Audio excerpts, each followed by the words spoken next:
Welcome to the world of scale modeling with Mike Ashe, where techniques, tips, and creativity come alive with dozens of tutorials, projects, tape-up reviews, and picture references to help you build better scale models and enjoy our wonderful hobby. Welcome to Episode 7 of Building and Detailing the 1 to 3/50th scale Hobby Boss USS Alaska. In our last video, we're going to do the final assembly and the rigging. One final check was accomplished to ensure that all the colors looked good and that the dazzle patterns on the hull and the superstructure areas matched. Here is a broadside view and everything looks pretty good. Some of the parts had to have their paint scraped off as the tolerances between the positioning holes and the pins was very tight. To start the final assembly process, I airbrushed the propellers a brass color and then attached them to the propeller shafts with Testor's tube glue. The aft superstructure was glued down first. The forward superstructure had to have some pressure applied at these points to get it to fit tightly to the deck. The rope reels were painted with a leather color using a detail brush. 2 coats were applied. I started adding the small deck parts such as the rope reels, deck vents, and the life raft assemblies to the stern first. The tiny parts at the stern were attached with white glue so their positioning could be adjusted. At the bow, I added the anchor chain capstans, then the chain, and then the remaining detail parts. The small searchlights have no rims to contain paint, and the large ones have domes which are hard to paint.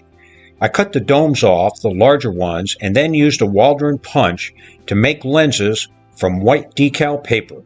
I added the forward superstructure railings first, starting at the searchlight platforms and working my way down. I used white glue to set the railings in place and then applied a tiny bead of super glue along the base of each railing. I then turned my attention to the aft superstructure and added the crane cradle and the tower supports and then the railings. Starting on the upper forward superstructure, I added the railings, then the binocular chairs and other details, and then the search radar. The railings and detail parts were added to these forward superstructure parts. Note that the binocular chair cushions have been painted a leather color. The upper 2 forward superstructure platforms have been glued together. The lower forward superstructure platforms were then attached. Now the completed assembly is ready to attach to the superstructure tower. This forward superstructure platform has had all of its detail parts added and it's ready to be attached. The mid-level platform was attached, then the armored steering cabin, then the upper superstructure, and then the 40mm platform. The incline ladders were attached with white glue so they could be positioned. The upper tower assembly was then attached with Testor's tube glue. After the glue dried, tiny drops of super glue were also applied on the underside of the platform to strengthen the bond. The aft superstructure detail parts were added next. The aft 5-inch 38 turret cage was added and then the radars. The railings, the superstructure parts, radars, and the small detail parts are beginning to enhance the ship's appearance. Looking forward from the aft superstructure, everything looks ship-shape so far. Lengths of nylon sewing thread were inked with a brown marker. Each length was threaded through a hole in the yardarm, then set in its corresponding hole in the flag box, superglued in place, and then the thread was stretched taut. I started on the inside doing port and starboard sets and working my way to the outside. As each thread was positioned in the flag box, a tiny drop of superglue was applied to its location. The excess lengths were cut flat using a single-edged razor blade, and then the top of the yardarm was painted flat gold gray. The signal flag lines are all taut and equal in distance to one another. I attached the first forward deck railing, noted by the down arrow, which butts up against the catapult tower. I cut the last stanchion off the forward railing section so the horizontal railings could be glued to the stanchion, creating a seamless length of railing. Next, I attached the aft railing that butts up against the aft end of the catapult tower. I repeated the railing attachment process on the forward starboard side. Here's a close-up of the stanchion and railing joint. I used white glue to fill the tiny voids so that the railing length would be seamless. The white glue where the voids were has now been painted flat gold gray with a tiny detail brush. The aft railing lengths are almost a 1/16 of an inch short, so they have to be modified to fit correctly on the deck. The aft end of the railing length was cut off so that it would fit into the small section on the fantail. The forward end of the railings had its stanchions cut off so it could be set in place and glued to the existing railing. The same technique was used here as the forward railing. The two aft railings on the starboard and port sides have been installed. White glue used to fix the attachment points between the railing lengths, and then the dried white glue was touched up with flat gold gray. The stern railing length was too long, so the end stanchions were cut off on both sides to make it fit. Tiny drops of white glue were applied to the railing levels so they would attach to the stern splinter shields. The aft 40mm platforms had to be tweaked just a little bit to get them to sit flat on the deck and butt up against the aft superstructure sides. Then the railings were added. The aft 40mm platforms were attached first. The railings around the 5-inch 38 platforms were then attached, and then the completed platforms were glued to the deck. The 40mm and 20mm guns were then added.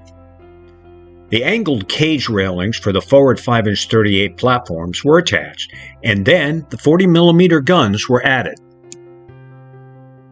The aft floater net baskets were added, and then the aft 40mm guns were attached. Note that the colors of the floater nets matched the deck colors. The bow floater net baskets were added next. Next, I added the main deck 20mm guns. As I worked my way forward, adding 20mm guns, I also attached 5-inch 38 turrets. Note the brass-colored shields for the 5-inch barrels. The forward superstructure 5-inch 38 turrets were added, along with the remaining 20mm guns. Here is how I added the floater net baskets to the tops of the turrets. Here again, note the colors of the baskets match the turret colors. The forward 12-inch turrets were attached with tiny drops of white glue. The aft 12-inch turret optical rangefinder hits the aft end of the superstructure, so be careful when you attach it. The 5-inch 38 turret also hit the edges of the railings. The smokestack has a lot of parts. I added the railings on the platforms below the searchlights, then the incline ladders, then the railings and searchlights, and then the larger railings, and finally the teardrop-shaped railing. The signal flag lines were added using the same technique as the forward superstructure.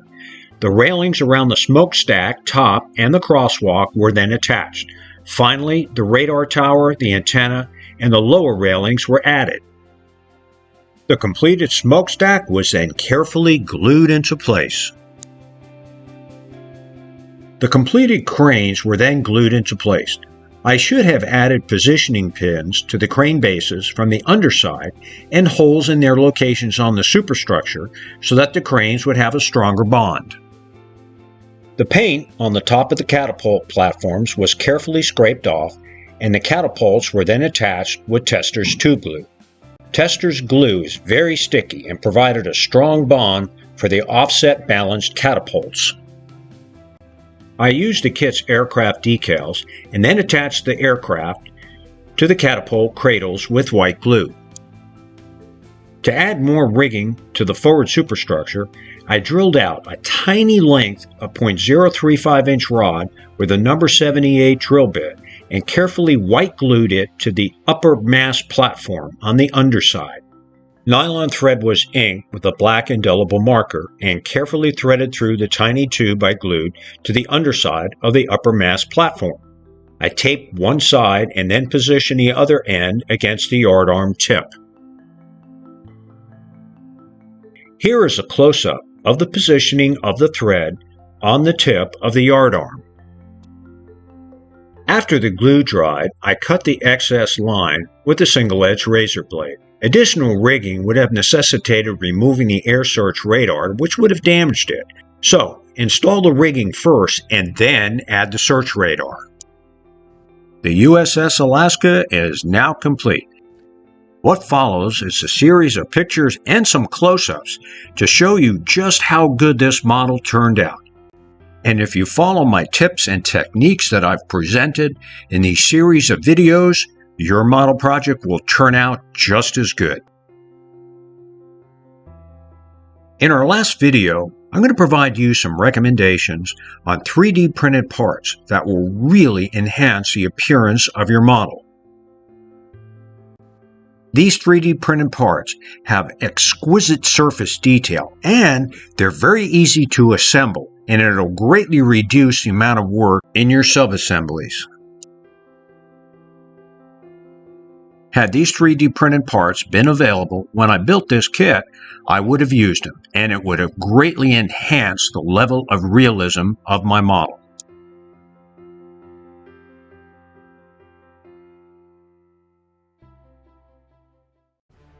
Thanks for watching, and don't forget to subscribe to our channel and give us a thumbs up. And when you get the chance, visit our website at www.mikeashley.com, where you're going to find dozens of free PDF downloads, including tutorials, picture references, model galleries, projects, and my 5 original scale modeling books. Thanks to Ben Sound and Videvo for the royalty-free music, and happy scale modeling!